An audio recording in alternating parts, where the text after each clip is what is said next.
DC terus-menerus menagih dan saya sudah katakan pada DC melalui WhatsApp, saya sedang berusaha mengumpulkan dananya karena saya ojek online, sedangkan sedang di jalan dan berkendara. Jika ada dana saya bayarkan. Akan tetapi DC tersebut mengirim pesan WhatsApp lagi seperti ini. Surat penagihan dan somasi yang sudah ada. Mohon maaf jika sampai di jam 15.00 tidak ada pembayaran atas nama Anda. Data Anda akan kita alihkan ke kolektor lanjutan kami karena Anda sudah melanggar kesepakatan awal perjanjian. Yang saya ingin tanyakan, saya belum ada uangnya bang, dan ini sedang mengumpulkan hasil dari narik ojek online. Bagaimana pencerahannya ya bang dalam teroran DC itu? Dan apa yang dimaksud dengan surat somasi itu bang? Karena DC ini cuma mengirimkan tampilan depan suratnya saja, tidak ada isi keterangan dari surat tersebut. Somasi itu adalah surat peringatan tagihan. Ya cuman itu gitu loh, jadi nggak harus juga dia tampilin. Lagian juga surat itu cuman sebatas blanko aja bagi si DC itu gitu loh, sebatas kayak mana ya, kayak contoh gambar aja gitu loh, kayak mana wah ini sudah selesai gitu loh. Sama dengan ini ya, dia bilang ini, mohon maaf jika sampai di jam 15.00 tidak ada pembayaran atas nama Anda, data Anda akan kita alihkan ke kolektor lanjutan. Kolektor lanjutan ini kayak mana, kan mereka juga kolektor gitu loh ya. Jadi bahasa-bahasa kayak gini ya nggak perlu kita cerna gitu loh. Sekarang bapak seorang ojek online ya atau Gojek gitu ya, fokus aja ngumpulkan uangnya, nggak usah pikirin lah dengan ucapan-ucapan DC. Lagi juga kita nggak bisa mensulap hari ini juga harus ada uang, hari itu juga harus ada uang, nggak bisa ya. Karena kita ketidakmampuan kita, makanya kita meminjam di aplikasi itu. Sekarang dasar ketidakmampuan juga, kita belum sempat atau belum mampu untuk membayar di situ. Jadi ada saatnya kita untuk berusaha. Jadi si DC ini juga dia berusaha untuk menagih kita supaya dia juga mendapatkan bonus dan gaji mereka. Ya. Jadi sama-sama berusaha lah gitu loh. Bapak berusaha untuk Gojek, si DC juga berusaha untuk menagih. Jadi nggak perlu dicerna ucapan DC mau diserahkan ke debt collector lanjutan lah, mau inilah, nggak usah. Soal somasi itu hanya sebatas peringatan tagihan yang belum terselesaikan, ya itu aja. Habis itu lagi ini saya kirim buktinya, ini kan. Ini hanya sebatas blanko, coba teman-teman tengok di situ. Surat penagihan lapangan itu belum ada nomor dan ini segala macam. Ini bisa aja nih di print atau apa gitu, dan lagian juga belum tentu juga untuk pinjol yang bersangkutan ya. Jadi bapak nggak perlu khawatir, nggak perlu stres. Begitu juga buat teman-teman semuanya yang juga mendapatkan somasi yang sama dari aplikasi yang sama, nggak perlu khawatir dan nggak perlu panik. Sekarang itu cuman fokus saja berusaha, fokus bekerja, kumpulkan uang Anda. Begitu uang Anda sudah terkumpul, negosiasi ya, nego sampai mereka mau berapa kesanggupan Anda nanti. Bangun kesepakatan dan kedepannya jangan meminjam-minjam lagi di pinjol. Kita sudah berusaha bang, tapi rezeki belum berpihak kepada kita, ya itu apa boleh buat. Yang penting kita berusaha aja dulu, menjadi orang yang optimis aja, tetap semangat aja, berpikiran positif aja. Jangan pernah berpikiran negatif yang hanya untuk menakut-nakuti diri kita sendiri ya. Jadi kalau berusaha ya berusaha aja gitu loh. Jadi soal hasil itu nanti, yang penting kita berusaha aja dulu, bekerja dengan ikhlas. Nanti pasti akan ada rezeki yang akan datang buat kita ya. Soal cukup nggak cukupnya untuk menyelesaikan hutang itu nggak jadi masalah, yang penting masih bisa untuk memenuhi kehidupan sehari-hari. Itu yang paling utama gitu loh. Karena saya perhatikan banyak orang-orang demi memperpanjang, demi mencicil, dia rela anaknya nggak jajan, istrinya nggak makan. Itu nggak boleh ya. Diutamakan yang paling kita butuhkan dulu. Memang semuanya adalah kewajiban, memang semuanya adalah tanggung jawab, tapi yang paling dibutuhkan itu yang paling kita utamakan ya. Baru pelan-pelan nanti kita selesaikan satu persatu, dan kedepannya jangan ada lagi yang meminjam di aplikasi pinjol manapun ya, karena itu bukan sebuah solusi di tengah kesulitan Anda walaupun walaupun penawaran di iklan itu ada puluhan juta, ngeri gitu loh ya. Jadi nggak usah itu menjadi patokan. Yang penting pinjol bukan solusi di tengah masalah Anda, dan bantu juga untuk di share video ini supaya di luar sana orang-orang yang berkeinginan meminjam di pinjol berhenti sekarang juga gitu loh ya, sebelum penyesalan masuk ke dalam diri Anda. Ini ada lagi, mohon dibantu, ini dari DS. Bang Medi, assalamualaikum Bang. Waalaikumsalam ya. Bang, ini gimana ya, saya dikirim surat seperti ini, apa yang harus saya lakukan Bang? Terima kasih.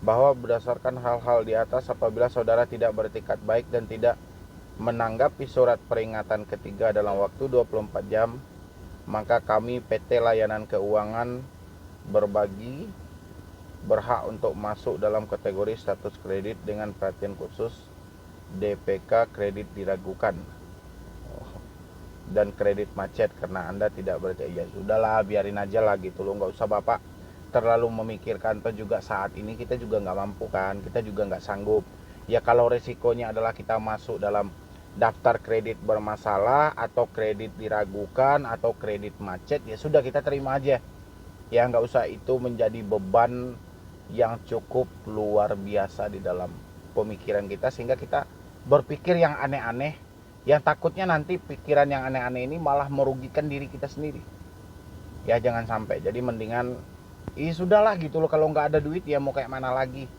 ya, kita pilih satu-satu. Kita kehabisan uang atau kita terima resikonya. Sekarang uang itu sudah habis, kita nggak bisa lagi bayar, ya sudah, berarti kita terima resikonya.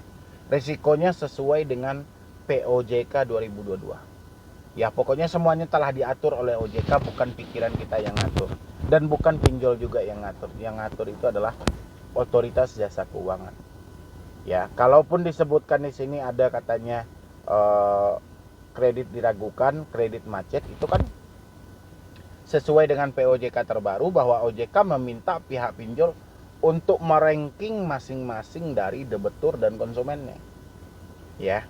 Jadi Anda nggak perlu khawatir lah soal begituan. Jadi mau ada somasi, mau kirim via WA, via email, surat atau apa, nggak usah lah, itu semuanya penagihan dan itu dikerjakan oleh debt collector ya.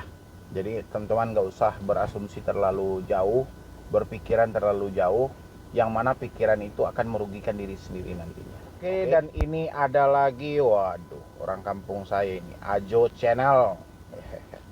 Namanya Ajo. Konsultasi. Assalamualaikum Bang, perkenalkan nama saya dari Padang Pariaman. Saya terjebak di pinjaman.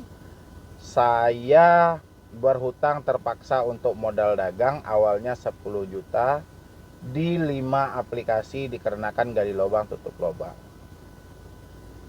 Hampir setahun akhirnya hutang pinjol saya membengkak. Saat ini saya terjebak hutang di 11 aplikasi legal dan total sekitar 40 jutaan. Saat ini saya udah 1 bulan galbay Bang, karena saya tidak mau lagi terjebak lebih parah di pinjol. Saat ini usaha saya masih berjalan. Untuk sekedar informasi, usaha saya ada dagang pakaian second impor Bang. Mohon solusinya Bang, langkah apa yang harus saya lakukan agar saya bisa lepas dari jebakan pinjol ini. Besar harapan saya Abang baca dan merespon chat saya ini Bang.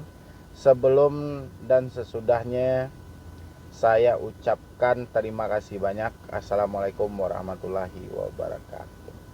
Orang kampung saya, Padang Pariaman.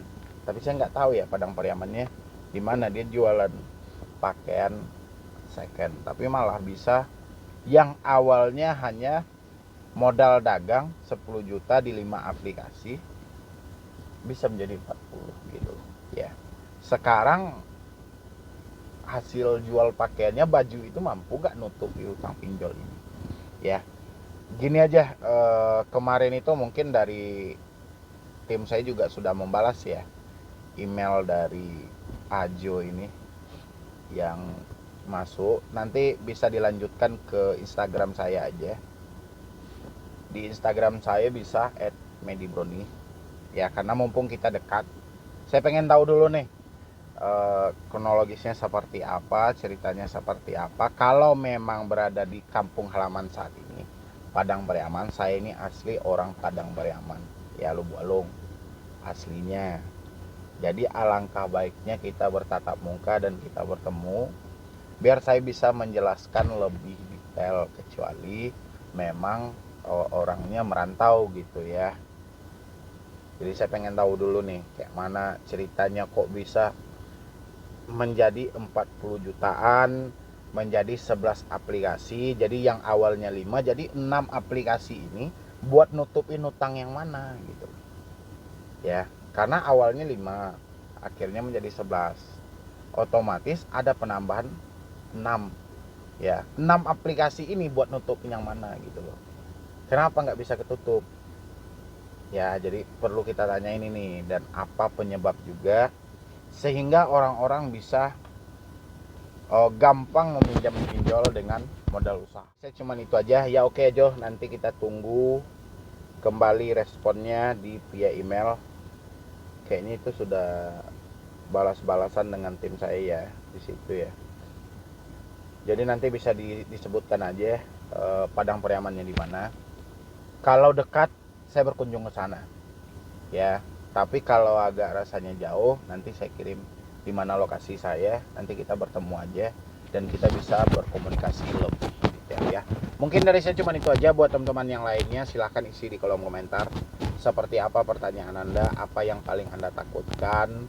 Jangan bertanya soal kapan DC datang ke rumah, telat berapa lama DC datang ke rumah. Kalau itu mah nggak ada orang yang tahu, nggak ada orang yang bisa menjawab. Kalau ada orang yang bisa menjawab, itu semuanya kebohongan gitu loh.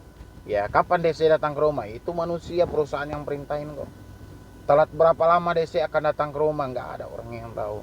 Ya, itu tergantung perintah dari perusahaan mereka. Silahkan isi pertanyaan yang berkualitas di dalam kolom komentar.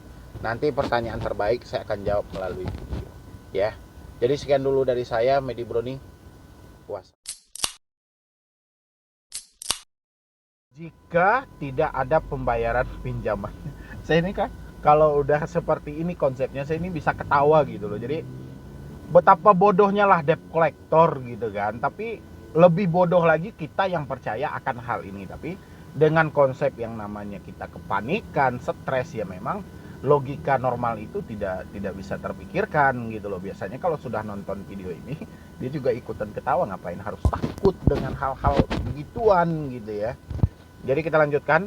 Jika tidak ada pembayaran pinjamannya, ini pesan WhatsApp dari DC Adapundi. Mohon nama saya Bang diprivasikan. Gue usah takut dalam hal itu ya.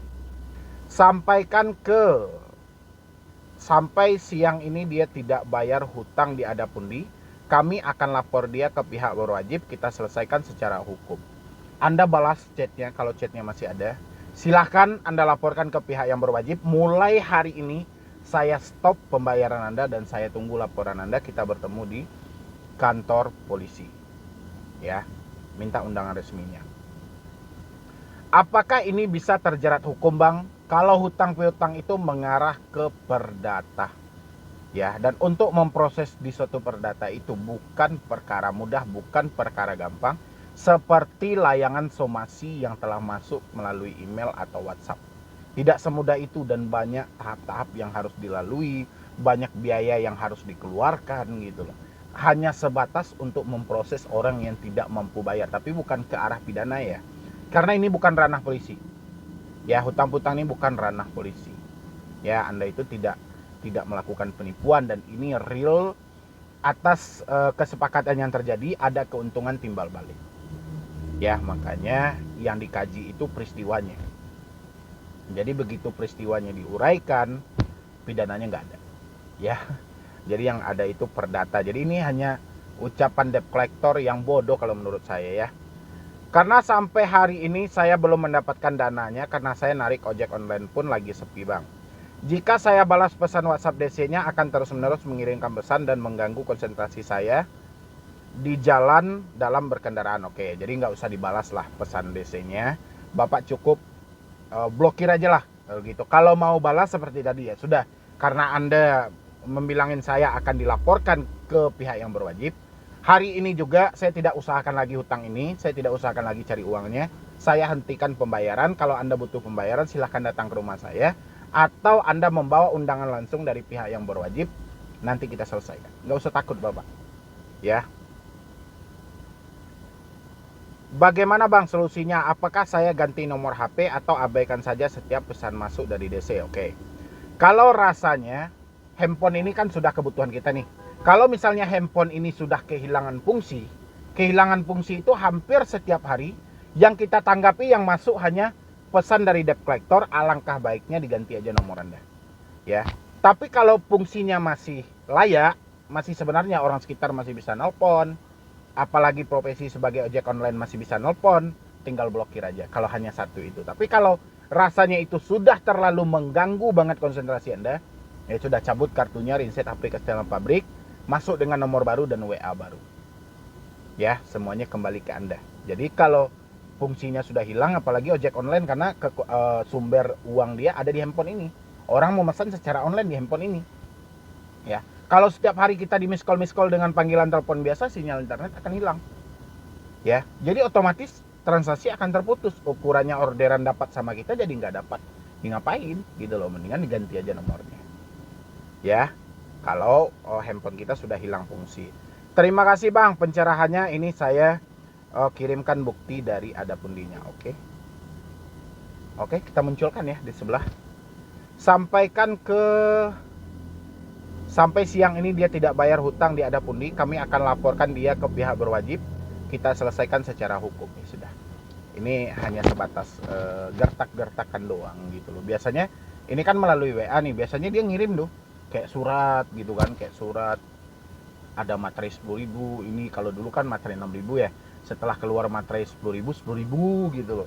Baru namanya ini semuanya sama gitu loh. Jadi nggak usah terlalu ditanggapi hal-hal ini gitu loh. Intinya pinjol ini sudah merajalela di Indonesia dan para debt collectornya pun sudah lelah dalam melakukan penagihan, sudah bingung gitu loh. Ya. Karena kita juga paham kayak mana orang Indonesia gitu loh. Tapi pinjol ini sebelum dia ada di Indonesia, dia telah memikirkan resiko terberat dari semua ini, termasuk gagal bayar pun sudah diperhitungkan sejak awal gitu. Ya, jadi Anda nggak perlu khawatir. Ini hanya bagian dari pola penagihan oleh pinjaman. Baiknya sibukkan diri kita dengan hal-hal positif yang jauh, kalau menurut saya jauh lebih baik kita pikirkan daripada kita hanya harus mencerna pesan yang seperti ini yang nggak jelas gitu loh. Sudah banyak orang diancam seperti ini. Ya, oke, ini ada lagi nih apa namanya nih? PT apa nih? Surat kuasa penugasan debt collector. Dengan ini surat diterbitkan perihal kunjungan penagihan langsung terhadap nasabah pinjaman online dengan menyertakan berkas data-data pribadi Anda. Jika saat ini tagihan di aplikasi Anda belum juga diselesaikan, nama kolektor yang akan ditugaskan. Wih, namanya Tommy Suswanto Perdi. Perihal permasalahan hutang Anda sebagai nasabah akan dilimpahkan kepada tim kolektor kami yang bekerja sama dengan LBH, Lembaga Bantuan Hukum dan Pinjaman Online. Kunjungan akan dilakukan apabila dalam waktu 1x24 jam ini tidak kunjung melakukan pembayaran. Oke, gini aja, saya nggak lanjutin ini. Apaan ini ya? Kami akan juga investigasi kebenaran data-data Anda. Ngapain Anda mencari-cari data orang ya? Saya munculkan di sini, ya. Ini real. Ini tanda tangan bukan pakai pulpen. Ini itu Anda lihat ya, materainya ditempel dengan Photoshop dan tanda tangannya ini menggunakan mouse komputer. Gitu loh. Ya, jadi bukan resminya gitu loh, karena mereka kan nggak ada stempelnya di sini. Ya, dan lagian di sini juga nggak jelas dia penagih dari pinjol mana. Ini hanya pinjaman online. Kalau seandainya teman-teman mendapatkan ancaman-ancaman seperti ini, jangan takut dan jangan khawatir juga. Ini editan dari debt collector. Ya, editan dari debt collector dan bukan yang sebenarnya. Ya, nggak perlu khawatir. Ini contohnya saya munculkan di sebelah saya. Itu beberapa nama saya sengaja sensor kan. Mana tahu ada nama yang bersangkutan yang benaran gitu loh. Ya, yang namanya dicomot oleh debt collector. Jadi kan nggak bagus juga. Jadi yang penting teman-teman kalau mendapatkan surat-surat yang seperti ini, nggak perlu khawatir, nggak perlu cemas. Ya, ini editan. Ya, jangan jadi baper. Itu nggak ada juga nama Anda, nggak ada. Mereka sengaja nih membuat luas. membuat luas di sini. Nasabah pinjaman online, penagihan hutang pinjaman online di alamat rumah atau tempat kerja Anda. Ini luas.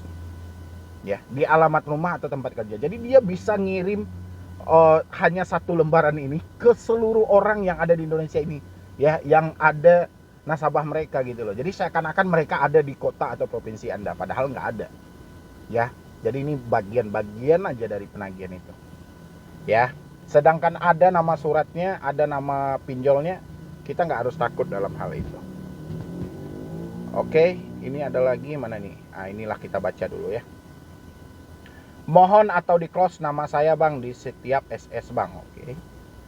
Saya ada galbay di beberapa aplikasi e-komersil, Shopee, Akulaku, ada kami, Esikes, Kredito, Kredivo.